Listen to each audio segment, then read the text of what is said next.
Hello everyone, welcome to class number 6 of the chapter Java Programming. So आज के class का हमारा discussion का टॉपिक है different types of oops concept. Last class में हमने डिस्कस किया था कि उप्स कॉन्सेप्ट हमें क्यों जरूरी है, उप्स कॉन्सेप्ट को हम जावा प्रोग्रामिंग लैंग्वेज में क्यों यूज करते हैं। आज की क्लास में हम different types of oops concept के बारे में डिस्कस करेंगे, जैसे कि क्लास क्या है, ऑब्जेक्ट क्या है, इनहेरिटेंस किसको बोलते हैं, पॉलीमॉर्फिज्म किसको बोलते हैं, एनकैप्सुलेशन किसको बोलते हैं, उसके बाद मैसेज पासिंग किसको बोलते हैं, मेथड क्या है, डाटा एब्स्ट्रैक्शन क्या है। इन सारे ऑब्जेक्ट ओरिएंटेड प्रोग्रामिंग कॉन्सेप्ट के बारे में आज के क्लास में हम वन बाय वन डिस्कस करेंगे। तो चलिए शुरू करते हैं डिस्कशन और जानते हैं इन सारे उप्स कॉन्सेप्ट के बारे में। ओके, तो the first concept is class. So what is class? A class is a major component of object oriented programming. Object oriented programming का एक major component है, हम बोल सकते हैं क्लास। तो जबकि जावा एक ऑब्जेक्ट ओरिएंटेड प्रोग्रामिंग लैंग्वेज है, तो जावा में हम क्लास वाले कॉन्सेप्ट को यूज करते हैं और क्लास वाले कॉन्सेप्ट को यूज करके प्रोग्राम लिखते हैं। तो ये क्लास है क्या? तो जैसे कि देखो, रियल वर्ल्ड एग्जांपल लेते हैं। तो आप अगर एक पर्टिकुलर कॉलेज में पढ़ रहे हो, वहां पे फर्स्ट ईयर के भी स्टूडेंट्स होते हैं, सेकेंड ईयर के भी स्टूडेंट्स होते हैं। ओके, तो यहाँ पे फर्स्ट ईयर क्लास भी है, सेकेंड ईयर क्लास भी है। तो एक क्लास कब बोलते हैं? जब उसको जब वहां पे similar type of students more than one group हो के एक पर्टिकुलर एरिया में रहते हैं, तो उस पर्टिकुलर एरिया को हम बोलते हैं class. Okay, first year class में वो सारे स्टूडेंट्स होंगे जो कि फर्स्ट ईयर की सिलेबस को पढ़ रहे होंगे। सेकेंड ईयर क्लास में वो सारे स्टूडेंट्स होंगे जो कि सेकेंड ईयर की सिलेबस को कवर कर रहे होंगे या फिर सेकेंड ईयर की सिलेबस को पढ़ रहे होंगे। ओके, तो फर्स्ट ईयर क्लास में जितने स्टूडेंट्स हैं उनका डाटा अलग होगा, उनका फंक्शंस अलग होगा। सेकेंड ईयर क्लास में जितने स्टूडेंट्स हैं उनका डाटा अलग होगा, उनका फंक्शन अलग होगा। ओके, तो हर एक क्लास हम क्यों बनाते हैं? हम तो यहाँ पे फर्स्ट ईयर सेकंड ईयर सबको एक साथ बैठा के सबको पढ़ा लेते हैं एक बार में। हम फर्स्ट ईयर्स को अलग क्यों बैठाते हैं, सेकंड ईयर्स को अलग क्यों बैठाते हैं? क्योंकि फर्स्ट ईयर का डाटा अलग है, फर्स्ट ईयर का फंक्शन अलग है, सेकंड ईयर का डाटा अलग है, सेकंड ईयर का फंक्शन अलग है। ओके, और यहाँ पे हम क्लास इसीलिए बनाते हैं ताकि हर एक पर्टिकुलर क्लास का डाटा एंड फंक्शन, मतलब मेथड, हर एक पर्टिकुलर क्लास का डाटा एंड मेथड क्या होके रहे, एनकैप्सुलेट होके रहे, मतलब हाइड होके रहे एक सिंगल यूनिट के हिसाब से, मतलब एक सिंगल प्लेस में। जैसे कि फर्स्ट ईयर स्टूडेंट को अगर मैं अलग बैठा दूं, तो उस फर्स्ट ईयर स्टूडेंट्स का data and first year student में क्या क्या हो रहा है वो अलग अलग से रहेगा, एंड सेकेंड ईयर स्टूडेंट्स का डाटा एंड वो वहां पे सेकेंड ईयर स्टूडेंट्स में क्या क्या हो रहा है वो अलग रहेगा। ओके, कोई भी किसी के साथ इंटरफियर नहीं करेंगे। वही सेम रियल वर्ल्ड कॉन्सेप्ट को हम जावा प्रोग्रामिंग लैंग्वेज में यूज करते हैं, वही सेम नेम क्लास को यूज करके। ओके, तो जैसे कि दो क्लास है, फर्स्ट ईयर एक क्लास है, सेकंड ईयर एक क्लास है। तो फर्स्ट ईयर क्लास का डाटा अलग है, फंक्शन अलग है। सेकंड ईयर क्लास का डाटा अलग है, फंक्शन अलग है। और हर एक क्लास अपने डाटा एंड फंक्शन को अपने अंदर क्या करते हैं, एनकैप्सुलेट या फिर हाइड करके रखते हैं, जिसके द्वारा अलग क्लास के कोई भी ऑब्जेक्ट, जैसे कि फर्स्ट ईयर क्लास का कोई एक स्टूडेंट वो फर्स्ट ईयर क्लास का एक ऑब्जेक्ट है, हम बोल सकते हैं। सेकंड ईयर क्लास का कोई स्टूडेंट सेकंड ईयर क्लास का एक ऑब्जेक्ट है, बोल सकते हैं। तो जैसे कि फर्स्ट ईयर क्लास का कोई स्टूडेंट सेकंड ईयर क्लास में जाके बैठ सकता है क्या? नो। सेकंड ईयर क्लास का कोई स्टूडेंट फर्स्ट ईयर क्लास में बैठ सकता है क्या? नो। सेकंड ईयर क्लास का कोई स्टूडेंट फर्स्ट ईयर क्लास में बैठ के फर्स्ट ईयर क्लास का क्लास अटेंड कर सकता है क्या? नो। फर्स्ट ईयर क्लास का कोई स्टूडेंट सेकंड ईयर क्लास में बैठ के सेकंड ईयर क्लास का कोई क्लास अटेंड कर सकता है क्या, रूल के हिसाब से? नो। ओके, वैसे ही एक पर्टिकुलर क्लास का ऑब्जेक्ट और एक पर्टिकुलर क्लास के फंक्शन को एक्सेस नहीं कर सकता, सिर्फ वही क्लास का ऑब्जेक्ट ही उसी क्लास का फंक्शन को एक्सेस कर सकता है। Okay, A class can have more than one object. जैसे कि एक फर्स्ट ईयर क्लास में मोर देन वन स्टूडेंट हो सकते हैं, और हर एक स्टूडेंट का अपना खुद का कुछ ना कुछ प्रॉपर्टीज होता है, और जिसका अपना खुद का कुछ ना कुछ प्रॉपर्टीज होता है रियल वर्ल्ड में, उसको हम क्या बोलते हैं? ऑब्जेक्ट। और एक पर्टिकुलर क्लास में, जैसे कि फर्स्ट ईयर क्लास में मोर देन वन ऑब्जेक्ट है, सेकंड ईयर क्लास में मोर देन वन ऑब्जेक्ट है, वैसे ही जावा प्रोग्राम में भी एक पर्टिकुलर क्लास के मोर देन वन ऑब्जेक्ट हो सकते हैं। जैसे कि अगर मैं फ्रूट्स नाम का एक क्लास लेता हूं, तो उस पर्टिकुलर फ्रूट्स क्लास में मैंगो एक ऑब्जेक्ट हो सकता है, एप्पल एक ऑब्जेक्ट हो सकता है, बनानास भी एक ऑब्जेक्ट हो सकता है।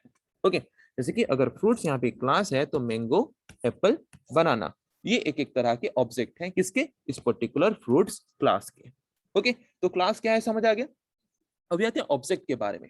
N object is a major component of object oriented programming. ये भी एक मोस्ट इंपोर्टेंट टर्म है या फिर मोस्ट इंपोर्टेंट कंपोनेंट है ऑब्जेक्ट ओरिएंटेड प्रोग्रामिंग का। तो ऑब्जेक्ट क्या है? जैसे कि अभी थोड़ी देर पहले मैंने बोला कि फर्स्ट ईयर क्लास के हर एक स्टूडेंट को हम ऑब्जेक्ट बोलते हैं, सेकंड ईयर क्लास के हर एक स्टूडेंट को हम ऑब्जेक्ट बोलते हैं। ऑब्जेक्ट एक रियल वर्ल्ड एंटिटी है जिसका अपना रियल वर्ल्ड में कुछ ना खुद का कुछ ना कुछ प्रॉपर्टीज होता है। ओके, जैसे कि मैंने यहाँ पे लिया फ्रूट्स। तो अगर मैंने यहाँ पे लिया फ्रूट्स, तो फ्रूट्स एक क्लास है, उस पर्टिकुलर क्लास में जो मैंगो है, एप्पल है, बनाना है, इनके अपने खुद के कुछ ना कुछ प्रॉपर्टीज होते हैं। तो इनको हम क्या बोलते हैं, इनको हम बोलते हैं ऑब्जेक्ट। जैसे कि फर्स्ट ईयर क्लास है, फर्स्ट ईयर क्लास में जितने स्टूडेंट्स हैं, सर हर एक स्टूडेंट के अपने खुद का कुछ ना कुछ प्रॉपर्टीज होता है, तो हर एक स्टूडेंट एक एक ऑब्जेक्ट है। Okay, so a single class can have more than one object. So what is an object? N object is an instance of a class. Class का एक पार्ट या फिर एक इंस्टेंस है ऑब्जेक्ट हम बोल सकते हैं। जैसे कि फर्स्ट ईयर क्लास में हर एक स्टूडेंट एक एक पार्ट है उस पर्टिकुलर क्लास का। वैसे ही सिमिलर कॉन्सेप्ट हम जावा प्रोग्रामिंग लैंग्वेज में यूज करते हैं कि ऑब्जेक्ट क्या है, ऑब्जेक्ट एक इंस्टेंस है या फिर एक पार्ट है क्लास का। ओके, अगर मैं यहाँ पे फ्रूट्स नाम का एक क्लास बनाता हूँ, तो फ्रूट्स नाम का जो क्लास है उस पर्टिकुलर क्लास का एक पार्ट है कौन सा, mango object. Mango object is an instance or a part of the fruits class. Okay, which has the capability to hold the actual data in memory location. तो यहाँ पे क्लास जो है, क्लास कुछ डाटा होल्ड नहीं करता। जैसे कि फर्स्ट ईयर क्लास, क्लास कोई डाटा होल्ड करता है? नहीं, क्लास कोई डाटा होल्ड नहीं करता। उस पर्टिकुलर क्लास में जो ऑब्जेक्ट्स हैं वो डाटा होल्ड करके रखते हैं, वो कुछ फंक्शंस होल्ड करके रखते हैं। जैसे कि हर एक स्टूडेंट का अपना खुद का कुछ ना कुछ डाटा होता है, उनका आपका अपना खुद का कुछ ना कुछ फंक्शंस होते हैं, क्लास के कुछ नहीं होते। उस पर्टिकुलर क्लास में जितने ऑब्जेक्ट्स हैं, हर एक इंडिविजुअल ऑब्जेक्ट का अपना खुद का कुछ ना कुछ डाटा होता है और वो अपने डाटा को होल्ड करके रखते हैं। ओके, वैसे ही एक पर्टिकुलर जावा प्रोग्रामिंग लैंग्वेज को यूज करके अगर हम प्रोग्राम लिख रहे हैं क्लास वाले कॉन्सेप्ट को यूज करके, तो एक पर्टिकुलर क्लास के more than one object use कर सकते हैं। और हर एक ऑब्जेक्ट के डाटा को हम क्या कर सकते हैं, उस ऑब्जेक्ट के नेम को यूज करके मेमोरी लोकेशन में अलग अलग से क्या कर सकते हैं, होल्ड करके रख सकते हैं, फिर स्टोर करके रख सकते हैं।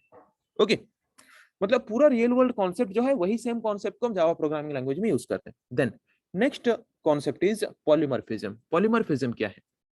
देखो, यहाँ पे एक पर्टिकुलर क्लास में हम दो same type of function perform कर रहे हैं। यहाँ पे भी हम टीचिंग वाला ऑपरेशन परफॉर्म कर रहे हैं और फिर से हम टीचिंग वाला ऑपरेशन परफॉर्म कर रहे हैं। बट यहाँ पे हम क्या कर रहे हैं, क्लास टीचिंग कर रहे हैं। बट यहाँ पे हम क्या कर रहे हैं, सपोज यहाँ पे हम क्या कर रहे हैं, यहाँ पे हम योगा टीचिंग कर रहे हैं। एक जगह पे हम क्लास टीचिंग कर रहे हैं, एक जगह पे हम योगा टीचिंग कर रहे हैं। तो यहाँ पे हम दोनों जगह पे सेम फंक्शन परफॉर्म कर रहे हैं, बट दो अलग अलग वैल्यूज के लिए, दो अलग अलग इनपुट्स के लिए। यहाँ पे हम क्लास टीचिंग कर रहे हैं, मतलब पढ़ा रहे हैं, यहाँ पे हम योगा टीचिंग कर रहे हैं। ओके, वैसे पॉलीमॉर्फिज्म क्या रेफर करता है ऑब्जेक्ट ओरिएंटेड प्रोग्रामिंग लैंग्वेजेस में? Polymorphism refers to ability of object-oriented programming languages to differentiate between entities, means functions, with the same name efficiently. एक पर्टिकुलर क्लास में अगर हम सेम नेम का दो दो फंक्शंस यूज किए हैं, तो उनके बीच डिफरेंशिएट कैसे मेंटेन हो सके, मतलब एग्जीक्यूट करते वक्त कैसे पता चल सके कि दोनों सेम नेम वाले फंक्शन में से हम किस पर्टिकुलर फंक्शन को किस वक्त कॉल कर रहे हैं एग्जीक्यूट करने के लिए। जैसे कि रियल वर्ल्ड में हम सपोज एक पर्टिकुलर क्लास में दो तरह का टीचिंग कर रहे हैं, yoga teaching, class teaching. Class teaching मतलब पढ़ा रहे हैं, योगा टीचिंग मतलब योगा सिखा रहे हैं। तो यहाँ पे हमें ये डिफरेंशिएट कैसे हो रहा है, इन आर्ग्यूमेंट की वजह से कि हम किस तरह का टीचिंग कर रहे हैं। वैसे ही जब आप एक पर्टिकुलर क्लास में more than one function same name के लोगे, तो वहां पे फंक्शंस को जो इनपुट दोगे पैरामीटर के हिसाब से, तो वो पैरामीटर्स हमें बताएंगे कि हमें किस पर्टिकुलर फंक्शन को किस वक्त कॉल करना है एग्जीक्यूट करने के लिए। वो पैरामीटर्स ही क्या करेंगे, दोनों के बीच डिफरेंशिएट क्रिएट करेंगे। ओके, सो पॉलीमॉर्फिज्म एक ऐसा कॉन्सेप्ट है जो कि हमें अलाउ करता है एक पर्टिकुलर क्लास में सेम नेम के दो दो फंक्शंस यूज करने के लिए, और उन दोनों फंक्शंस को जब हम कॉल करेंगे तो उनके बीच डिफरेंशिएट करने के लिए, और डिफरेंशिएट करके दोनों फंक्शंस को यूजर को अलाउ करने के लिए, क्या करने के लिए, कॉल करके एग्जीक्यूट करके टास्क या फिर ऑपरेशन परफॉर्म करने के लिए। Okay, then next concept is inheritance. Inheritance is an important pillar of object-oriented programming. Inheritance एक important pillar है, main concept है बोल सकते हैं object-oriented programming का। ये एक ऐसा concept है जो कि क्या करता है, जो कि allow करता है एक particular class के object को और एक क्लास के प्रॉपर्टीज को एक्सेस करने के लिए। जैसे कि थोड़ी देर पहले मैंने बोला कि एक पर्टिकुलर क्लास के प्रॉपर्टी को और एक क्लास का ऑब्जेक्ट एक्सेस नहीं कर सकता, बट अगर हम चाहते हैं कि ये एक स्पेशल केस है बोल सकते हैं, जहां पे एक पर्टिकुलर क्लास का ऑब्जेक्ट और एक पर्टिकुलर क्लास के प्रॉपर्टीज को एक्सेस कर सकता है। Okay, so it is the mechanism in Java by which one class is allowed to inherit the properties of another class. ये एक ऐसा मैकेनिज्म है या फिर ऐसा प्रॉपर्टी है जावा का जो कि अलाउ करता है एक पर्टिकुलर क्लास के ऑब्जेक्ट को क्या करने के लिए, और एक पर्टिकुलर क्लास के प्रॉपर्टीज को इनहेरिट करने के लिए, फिर और एक पर्टिकुलर क्लास के प्रॉपर्टीज को एक्सेस करने के लिए। ओके, जैसे कि पेरेंट चाइल्ड रिलेशनशिप, आप अपने पेरेंट्स के प्रॉपर्टीज को इनहेरिट करते हो, यूज करते हो या नहीं, यूज करते हो। तो यहाँ पे इस तरह के रिलेशन को हम क्या बोलते हैं, इनहेरिटेंस। वैसे ही तो सपोज यहाँ पे एक पेरेंट क्लास है और यहाँ पे एक चाइल्ड क्लास हमने बनाया, तो अगर ये पर्टिकुलर क्लास जावा में क्या कर सकता है, इस पर्टिकुलर क्लास के प्रॉपर्टी को अगर इनहेरिट कर सकता है, फिर यूज कर सकता है, फिर एक्सेस कर सकता है, तो इस तरह के कॉन्सेप्ट को हम क्या बोलते हैं, inheritance. Okay, inheritance allows one class to access or to inherit the property of another class. Okay, next concept is encapsulation. तो क्लास के बारे में पढ़ते वक्त हमने पढ़ा था, class encapsulate the data and function into one single unit. एक पर्टिकुलर क्लास क्या करता है, उस पर्टिकुलर क्लास में जितने ऑब्जेक्ट्स हैं उनके डाटा एंड फंक्शन को एक सिंगल यूनिट में एनकैप्सुलेट करके रखता है, मतलब हाइड करके रखता है। Okay, so encapsulation means what, encapsulation means hiding, the process of wrapping or hiding of data and its associated function into a single entity is known as a data encapsulation. एक particular class में, मतलब ये encapsulation क्या है, encapsulation एक ऐसा process है जिस प्रोसेस को यूज करके हम क्या करते हैं, रैपिंग करते हैं, मतलब हाइड करते हैं क्या, डाटा को और उसके एसोसिएटेड फंक्शन को, किसका, एक सिंगल एंटिटी का। ओके, एक सिंगल एंटिटी सेट का। जैसे कि फर्स्ट ईयर क्लास एक सिंगल एंटिटी सेट है, तो उस पर्टिकुलर फर्स्ट ईयर क्लास में जितने भी स्टूडेंट्स हैं उनके डाटा एंड फंक्शन को अगर हम एक सिंगल यूनिट में एनकैप्सुलेट, मतलब एक सिंगल यूनिट में अगर उसको रैप करके रखते हैं, एक सिंगल क्लास में अगर उनको बैठा के रखते हैं, तो उसको हम क्या बोलते हैं, एनकैप्सुलेशन। जैसे कि फर्स्ट ईयर स्टूडेंट्स को मैंने फर्स्ट ईयर क्लास में बैठाया, सेकंड ईयर स्टूडेंट्स को मैंने सेकंड ईयर क्लास में बैठाया, तो जो फर्स्ट ईयर क्लास है जिसके अंदर सारे के सारे फर्स्ट ईयर स्टूडेंट्स बैठे हैं, जिनका अपना खुद का कुछ ना कुछ डाटा होता है, फंक्शन होता है, तो उस क्लास को हम क्या बोलेंगे, एनकैप्सुलेशन। ओके, एनकैप्सुलेशन क्या है, समझ आ गया। तो यहाँ पे हर एक क्लास, जबकि यहाँ पे एनकैप्सुलेशन है, क्योंकि हर एक क्लास अपने अंदर डाटा और उसके एसोसिएटेड फंक्शन को बाइंड करके रखता है, हाइड करके रखता है अपने अंदर, इसीलिए हम क्लास को क्या बोलते हैं, encapsulation. So A class bind data and function of homogeneous object. जैसे कि फर्स्ट ईयर क्लास में हम सिर्फ फर्स्ट ईयर स्टूडेंट्स को ही क्या करते हैं, फर्स्ट ईयर स्टूडेंट को ही बैठाते हैं और उनके डाटा एंड फंक्शन को हम क्या करते हैं, बाइंड करके और हाइड करके रखते हैं। Okay, homogeneous means similar type और same type of object.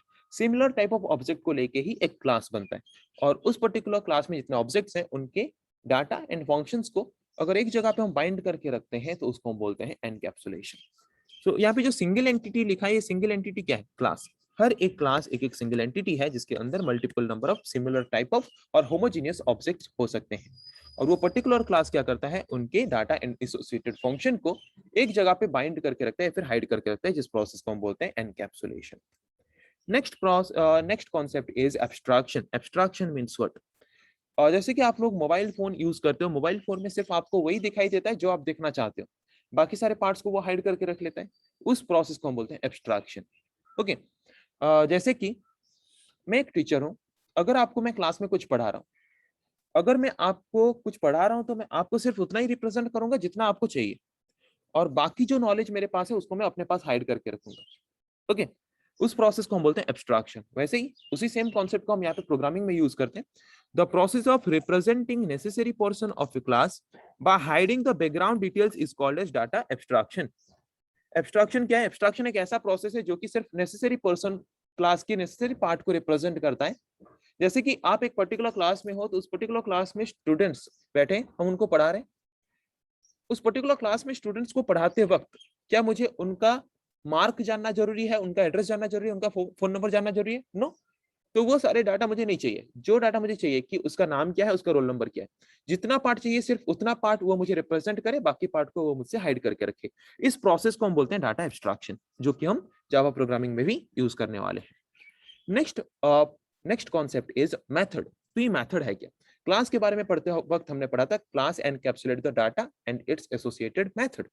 Method मतलब फंक्शन। ओके, एक पर्टिकुलर क्लास में जो ऑब्जेक्ट्स हैं उनके फंक्शंस को, उनके प्रॉपर्टीज को हम क्या बोलते हैं, उनके फंक्शंस को हम क्या बोलते हैं, उनके फंक्शंस को बोलते हैं मेथड।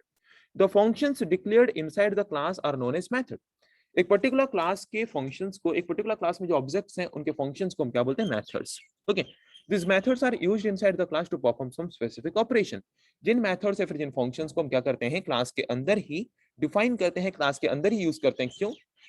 ऑब्जेक्ट्स को अलाउ करने के लिए, कुछ टास्क या फिर ऑपरेशंस परफॉर्म करने के लिए। वही सेम कॉन्सेप्ट को हम यहाँ पे जावा प्रोग्रामिंग में भी यूज करते हैं। Next concept is message passing. Real world में मैसेज पासिंग कैसे करते हो? जैसे कि यहाँ पे एक पर्सन है, यहाँ पे और एक पर्सन है। ओके, अगर मुझे एक पर्सन से और एक पर्सन के पास मैसेज पास करना है, मैसेज क्यों पास करते हैं? हम चाहते हैं कि जिसके पास हम मैसेज पास कर रहे हैं, मुझे उससे कुछ टास्क है, कुछ काम है, वो उस टास्क को परफॉर्म करके हमें प्रोवाइड करे, हम चाहते हैं। तो वो ऑब्जेक्ट क्या करेगा? उसके पास मैसेज पास करेगा, उसके बाद उस मैसेज को वो एक्सेप्ट करने के बाद ऑपरेशन परफॉर्म करेगा, फिर रिजल्ट देगा। ओके, तो वैसे ही वही सेम प्रोसेस हम यहाँ पे जावा प्रोग्रामिंग में भी यूज करते हैं।